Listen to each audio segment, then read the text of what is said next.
আল্লাহর দেওয়া দিন প্রত্যেকটি দিনে আমাদের কাছে খুবই গুরুত্বপূর্ণ এবং তাৎপর্যময়। এর মধ্যে আল্লাহ পাক কতগুলো রাত্রি নির্দিষ্ট করে দিয়েছেন। ওই রাত্রিসমূহে বান্দা আল্লাহ পাকের কাছে তওবা ইস্তেগফার করে গুনাহ মাপ চাইলে বান্দাকে মাফ করে দিবেন। শবে বরাত ওই দিনগুলোর মধ্যে অন্যতম। সূর্য ডুবে যাওয়ার সাথে সাথে আল্লাহ পাক প্রথম আসমানে এসে ডাকতে থাকেন এবং বলেন, যদি কেউ আজকের রাত্রে আমার কাছে তোমার কৃত গুনাহের জন্য মাপ চাও, আমি তোমাকে ক্ষমা করে দেব বা মাফ করে দেব। মনের বাসনা পূর্ণ করতে চাইলে আমি নেক মাকসুদ পূরণ করে দেব। এইভাবে সুবহে সাদিক পর্যন্ত ডাকতে থাকেন। এই রাত্র 14ই শাবান, দিবাগত রাত্র। এই তারিখে সমস্ত রাত জেগে থেকে নফল নামাজ, কোরআন তেলাওয়াত, জিকির আজগার, তাসবিহ তাহলিল ইত্যাদি পড়লে অশেষ সওয়াব পাওয়া যায়। তো এই রাত্রে দুই রাকাত করে নামাজ পড়তে হয়। দুই রাকাত বা 4 রাকাত করে নফল নামাজ পড়তে হয়।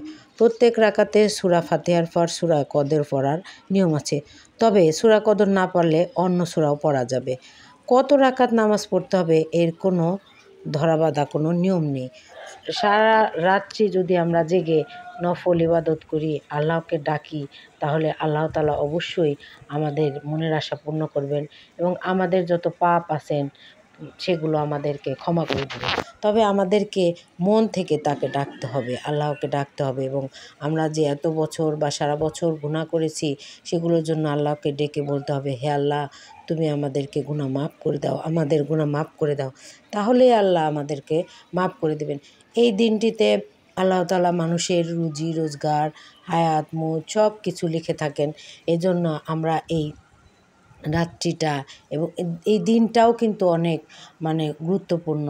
আমরা এই দিন এবং রাত্রিটাকে অবহেলা না করে ঘুমিয়ে না থেকে আসুন সবাই মিলে আল্লাহর ইবাদত বন্দেগীতে মশগুল থাকি।